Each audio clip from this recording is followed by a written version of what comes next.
اس کا ایک سبب یہ ہے کہ اجرت کی ادائیگی فی ہزار کے مطابق کی جاتی ہے، اس لیے جتنے ہاتھ ایک گھر کے مل کر اینٹیں بنائیں کہ 1000 ہو جائیں، اتنی رقم حاصل کی جا سکتی ہے۔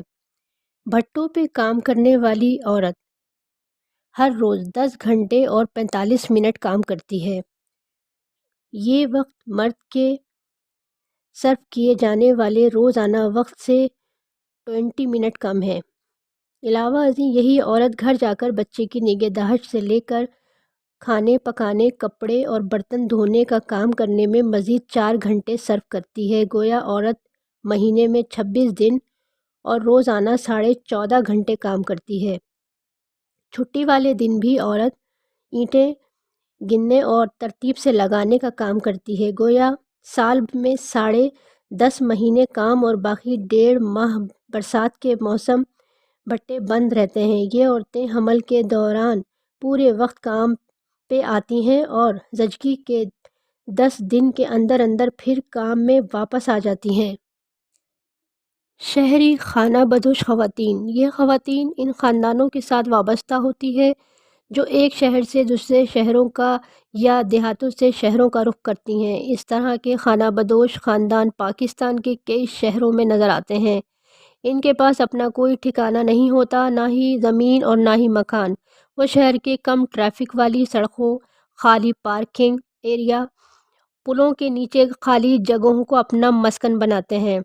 یہ خانہ بدوش عورتیں اپنے گزر اوقات کا بندوبست مختلف طریقوں سے کرتی ہیں۔ کبھی بھیک مانگنا اور بعض تو جسم فروشی میں بھی ملوث ہو جاتی ہیں۔ انہیں بھی کافی دشواریوں کا سامنا کرنا پڑتا ہے جب انہیں اپنی رہائشی جگہ سے بے دخل ہونا پڑتا ہے اور دیگر ضروریات زندگی کے لیے بہت زیادہ مشقت کرنی پڑتی ہے۔ بھکاری خواتین: ملک میں بڑھتی ہوئی غربت و افلاس اور بڑھتی ہوئی آبادی کی وجہ سے غریب لوگوں کا انحصار امداد پہ بڑھتا جا رہا ہے۔ غریب افراد کے لیے مناسب کام کا نہ ہونا اور انہیں کام کے لیے تیار کرنے کا انتظام نہ ہونا انہیں بھیک مانگنے پر مجبور کرتا ہے۔ غریب عورتیں، بچیاں سڑکوں، گلیوں اور گھروں کے باہر بھیک مانگتی نظر آتی ہیں۔ اگرچہ اسے جاب کا درجہ تو نہیں دیا جا سکتا، لیکن بھیک سے حاصل شدہ آمدنی عام طور پر دیگر پیشوں جن کا اوپر تذکرہ کیا گیا ہے کے برابر ہوتی ہے یا اس سے کچھ زیادہ۔ بھیک مانگنے والی خواتین کے لیے بھی ایک اذیت ناک پہلو یہ ہے کہ بڑے شہروں میں ایسے گروہ پیدا ہو چکے ہیں جو بچیوں اور عورتوں کو بھیک مانگنے کے لیے استعمال کرتے ہیں۔ انہیں بعض اوقات معذور کر دیا جاتا ہے اور انہیں شہر کے مختلف علاقوں میں سڑکوں پہ بٹھا دیا جاتا ہے اور ان کی بھیک کی کمائی کو یہ گروہ ہڑپ کر جاتے ہیں اور وہ خواتین کو موت تک انہیں استعمال ہونا پڑتا ہے۔ دیہی علاقوں میں زراعت کے ساتھ منسلک خواتین: پاکستان میں خواتین کی ایک بہت بڑی اکثریت زراعت کے پیشے سے وابستہ ہے۔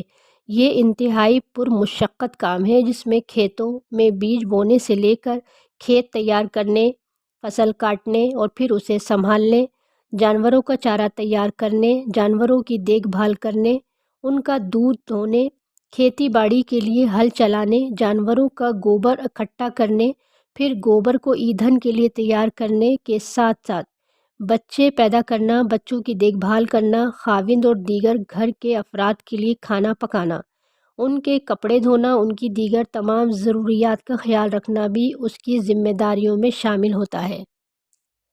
اکثر خواتین زچگی کی حالت میں یہ سب مشقتیں اٹھا رہی ہوتی ہیں اور اکثر اس حالت میں سخت بیماریوں کا شکار ہو جاتی ہیں۔ ناکافی علاج اور دیکھ بھال نہ ہونے کی وجہ سے اکثر ماں اور نومولود بچوں کی اموات ہوتی ہیں۔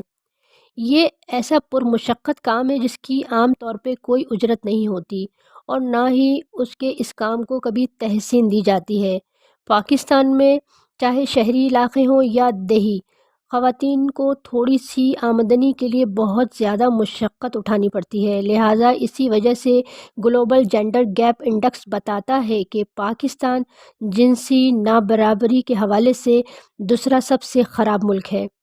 یہ ایک طویل سفر ہے جسے طے کرنا ہے تاکہ غربت و امارات کا فرق معاشرے سے ختم ہو سکے۔ اگرچہ کہ یہ مشکل کام ہے، لیکن اس سے بھی زیادہ مشکل کام جنسی امتیاز کا خاتمہ ہے، جو ایک ہمارے معاشرے کی جڑوں میں سرایت کیے ہوئے ہے۔